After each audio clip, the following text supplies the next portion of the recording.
أعوذ بالله من الشيطان الرجيم بسم الله الرحمن الرحيم وليخشى الذين لو تركوا من خلفهم ذرية ضعافا خافوا عليهم فليتقوا الله وليقولوا قولا سديدا۔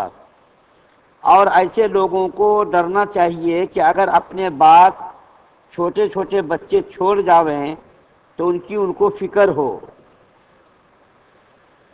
جو ان لوگوں کو چاہیے کہ اللہ تعالیٰ سے ڈریں اور موقع کی بات کہیں۔ سورہ نساء کی آیت نمبر 9 آپ کے سامنے پڑھی گئی، اور کئی دن پہلے بھی یہ بات آپ کے سامنے عرض کی جا چکی ہے کہ آیت نمبر 7، 8، 9، 10 سورہ نساء کی یہ 4 آیتیں مخصوص حالات میں نازل ہوئی اور مخصوص واقعات کے سلسلے میں نازل ہوئی۔ ان 4 آیتوں میں سے یہ تیسری آیت ہے اور مجموعی اعتبار سے سورہ نساء کی 9ویں آیت ہے۔ اس کے اندر اللہ تعالیٰ نے وارثوں کو حکم دیا ہے کہ جب کوئی مر جائے اور اس کا جب مال جائیداد میں ترکے میں رہے تو اس کے ترکے کی تقسیم میں بہت ہی احتیاط کرنے کی ضرورت ہے۔ مرنے والا جب مر جائے اور جب وہ ترکہ چھوڑ جائے، جائیداد زمین چھوڑ جائے، تو اس کے ترکے کی تقسیم میں بہت ہی زیادہ احتیاط کی ضرورت ہے۔ ہر اعتبار سے احتیاط کرنی چاہیے اور یہ کوشش کرنی چاہیے کہ ان کے وارثوں کو، یعنی مرحومین کے وارثوں کو اچھی طریقے سے وہ مال پہنچ جائے، اس میں کمی بیشی نہ ہو، اس میں کوئی خرد برد نہ ہو، اس میں کوئی خیانت نہ ہو۔ اور علماء نے لکھا ہے کہ آدمی کو چاہیے کہ مرنے والے کے جو چاچا ہوں، بھائی ہوں، رشتہ دار ہوں، ان کو یہ کوشش کرنی چاہیے کہ مرنے والا جب مرتے وقت وصیت کرے، کوئی ایسی وصیت کہ بعد میں ان کے مرنے کے بعد ان کے وارثوں کو، ان کی اولاد کو کوئی نقصان نہ پہنچے۔ یہ کوشش کرے کہ مرتے وقت جب کوئی آدمی وصیت کرے جس سے کہ بعد میں ان کے اولاد کو، ان کے خاندان کو کوئی تکلیف پہنچے، ناقابل برداشت کو نقصان پہنچے، تو ان کے وارثوں کی ذمہ داری ہے، ان کے رشتہ داروں کی ذمہ داری ہے کہ مرنے والے کو ایسا کام کرنے سے روکے۔ مثال کے طور پر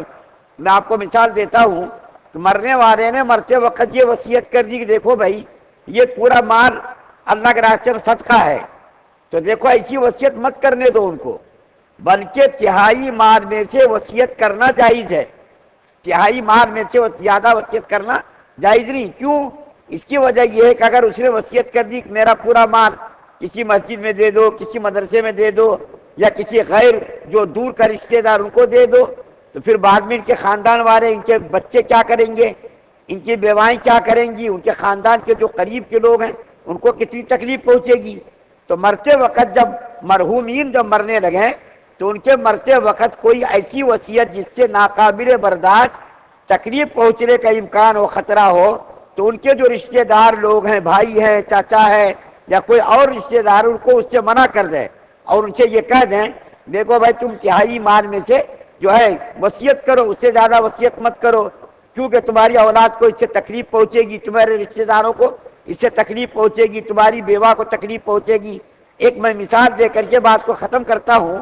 اللہ کے رسول صلی اللہ علیہ وسلم کے ماموں رشتے میں رکھتے ایک صحابی ہیں جس کا نام حضرت سعد بن وقاص ہے۔ یہ اتنے بڑے صحابی ہیں، اتنے بڑے مقام کے صحابی ہیں کہ اللہ کے رسول صلی اللہ علیہ وسلم کے ماموں رکھتے رشتے میں، اور ان کو عشرہ مبشرہ میں شمار کیا گیا۔ عشرہ مبشرہ ان صحابہ کو کہا جاتا ہے، 10 صحابہ ہیں،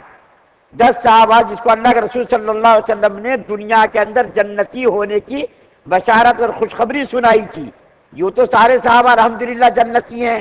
کسی کو بھی اللہ تعالیٰ جہنم میں نہیں ڈالیں گے، کیونکہ اللہ تعالیٰ نے قرآن کے اندر خود ارشاد فرما دیا ہے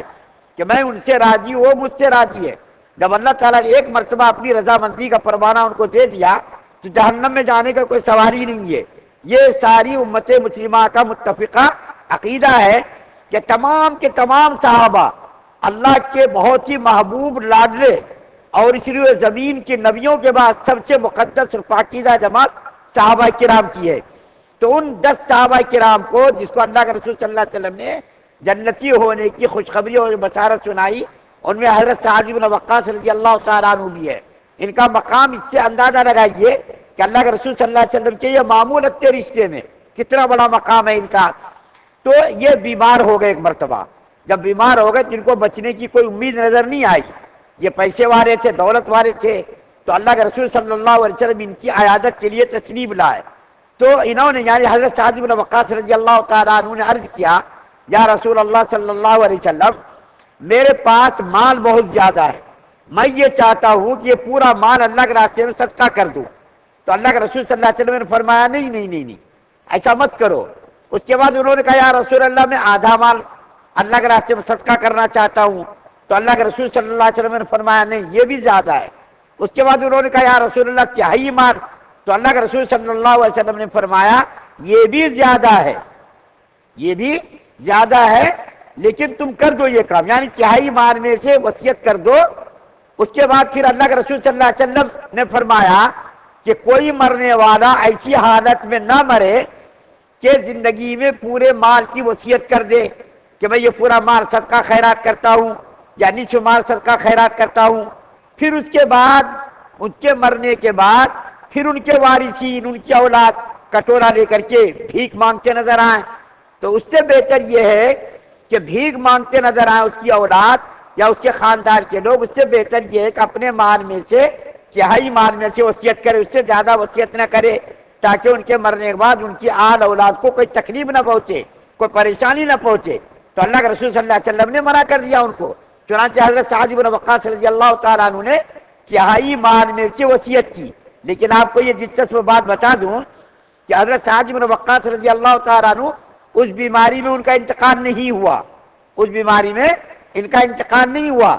یہ زندہ رہے۔ اور حضرت عمر فاروق رضی اللہ تعالیٰ عنہ کے دور خلافت میں انہوں نے ایران کے ٹکڑے ٹکڑے کیے، انہوں نے ایران کے جو اس زمانے میں روم اور ایران جو سپر پاور طاقتیں تھیں، ان سپر پاور طاقتوں میں سے تو ایک کو تو حضرت سعد بن وقاص رضی اللہ تعالیٰ عنہ نے پاش کیا، ان کی طاقت کو اور اس کی حکومت کے ٹکڑے ٹکڑے کیے اور اس کے غرور کو زمین میں دفنا دیا۔ ایران کی طاقت اس زمانے میں رومیوں کو شکست دینے والے، لیکن اللہ تعالیٰ نے حضرت سعد بن وقاص رضی اللہ تعالیٰ عنہ کے ذریعے سے ایرانیوں پر غلبہ عطا کیا، اسلام کو، مسلمانوں کو۔ اور مسلمانوں کی تعداد کتنی؟ صرف 30,000، اور ایرانیوں کی تعداد لاکھوں میں تھی ان کی تعداد۔ وہاں کی زبان سے لوگ ناواقف، وہاں کی سرزمین کی دشمن، ان کے پاس تلوار بھی اچھی نہیں، ہتھیار بھی اچھا نہیں، بالکل قسم پرسی کے عالم میں ان لوگوں نے ایرانی طاقت کو، غرور کو جو ہے کیا کر دیا؟ چکنا چور کر دیا۔ تو یہ سعد بن وقاص رضی اللہ تعالیٰ عنہ کے اس واقعے سے علماء نے نتیجہ نکالا ہے، اور اللہ تعالیٰ نے آیت کریمہ کے اندر یہ اشارہ کیا ہے کہ مرنے والے کو کوئی ایسا کام نہیں کرنا چاہیے جس سے بعد میں ان کی اولاد کو تکلیف پہنچے، یا اگر وہ وصیت کرنے لگے تو ان کے جو عزیز و اقارب رشتے دار ہیں، عقلمند لوگ ہیں، وہاں پر جو موجود لوگ ہیں، ان کو مرنے والے کو روک دے، دیکھو گا تم اپنے مال میں سے تہائی مال میں سے تو وصیت کر سکتے ہو، تہائی مال سے زیادہ میں وصیت کرنا تمہارے لیے ٹھیک نہیں ہے۔ اللہ تعالیٰ سے دعا ہے کہ اللہ تعالیٰ ہم تمام مسلمانوں کو سننے زیادہ عمل کرنے کی توفیق عطا فرمائے۔ سبحان اللہ و بحمدہ، سبحان اللہ و بحمدہ۔